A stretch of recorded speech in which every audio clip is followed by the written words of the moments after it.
What's up, everybody? What's going on? Today is Monday. Hope everybody's having a fantastic day. Hope you had a great weekend.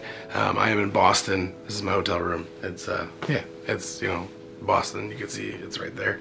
It's beautiful, that brick wall. Today I want to talk about a topic that I talked about very briefly last week, which is getting to know your people.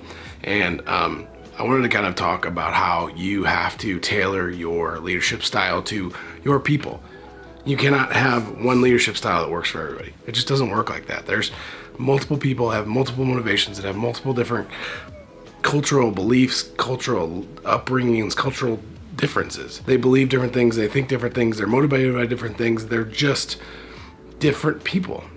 So to try and just put this blanket leadership style on every single person, it's going to fail miserably for you. I think it's something that I struggled with very early on in my leadership career. Was I was trying to be the same person to everybody, and you're not the same person to everybody. You're a different person to everybody. Everybody views you differently as a leader. Some people view you as a confidant. Some people view you as a way to get to their next level. Some people view you as somebody that is supposed to build them. Some people view you as a burden. I know that sounds terrible, but it really is. Like, some people really view leadership as like, hey, you have a job doing basically nothing in my eyes. And that's not accurate, obviously, but people are going to come to you with that thought process. So if you don't know how to handle that and how to kind of deal with that, and also if you don't know how to motivate people that are in that state of mind that think you don't really do anything, you're going to have a lot of trouble. And if you're trying to put the same thing for that person as you do for somebody that wants to be motivated into their next role or guided into their next role, you're going to run into a brick wall. So there's a few different ways to kind of get to know your people. I'm gonna go ahead and preface this by saying you have to be in this. You have to show empathy. You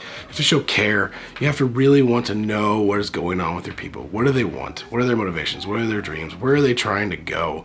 And if you're not gonna do that, if you're there to just check a box, you can just ignore the rest of this and probably go about your day. The first thing is just get to know what motivates them. Where are they going? Why are they going there? What makes them want to do this? And I can tell you the best way to do that is a career development plan.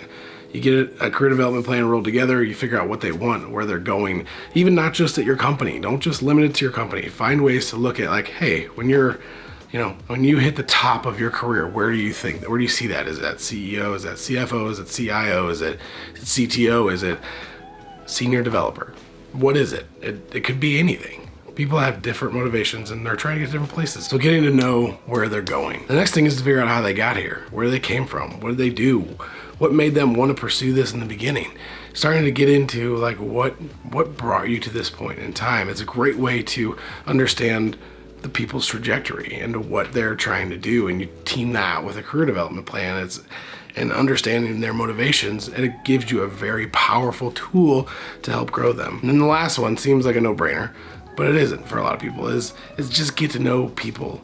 Like, get to really know them, like talk to them, understand what they're up to, what do they enjoy, what is their life like, where do they want to go in their life, not just their career.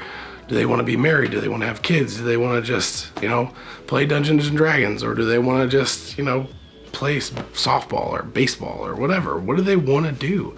And then that will allow you to actually create a relationship and come up with empathy and compassion and understanding them as a human, not just as, somebody that works for you, because they don't.